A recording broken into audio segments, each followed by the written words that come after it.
हाय, मी doctor Mohit Jain. Frequently asking question from patient ही एक सिरीज आपण स्टार्ट करत आहोत. त्यातला एक फ्रिक्वेंट क्वेश्चन जो आहे मी तुमच्यासोबत शेअर करणार आहे की सर, माझं वय 17-18 वय आहे, तरी माझे हे अकाली केस का पिकतात किंवा अर्ली ग्रेइंग ऑफ हेअर का होतं. तर आपण कॉजेस बघूया. पहिला कॉज जेनेटिक्स, अनुवंशिकपणाने. सेकंड कॉज जो आहे हार्मोनल डिसऑर्डर्स वगैरे किंवा स्ट्रेस रिलेटेड या गोष्टींनी होणारा अर्ली ग्रेइंग हेअर. आणि third most is important that की न्यूट्रिशनल डेफिशियन्सीज ह्या होणे, विटॅमिन B12ची डेफिशियन्सी असणे. पण एक मेजर फॅक्ट जे लोक सध्या आत्ता निग्लेक्ट करत चालले ते म्हणजे एन्व्हायरमेंटल फॅक्टर्स.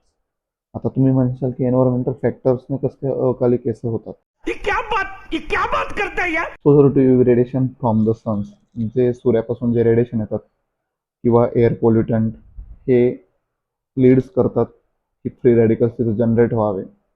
आणि ते जनरेट झालेले फ्री रॅडिकल्स आपल्या हेअर सायकलला अफेक्ट करतात आणि मेलॅनोसाइट्सला अफेक्ट करतात. They can easily change in to the greying of hair. म्हणजे ते तुम्हाला 3 ते 6 महिन्यात ते दिसायला लागतात की हे जास्त प्रमाणात व्हायला लागलं आहे. ते म्हणजे हे फॅक्टर्स सोबत हे फॅक्टर्स पण ॲड झालेत, तर ते 3 ते 6 महिन्यात आपल्याला इझिली ग्रेइंग ऑफ हेअर दिसायला सुरुवात होतात.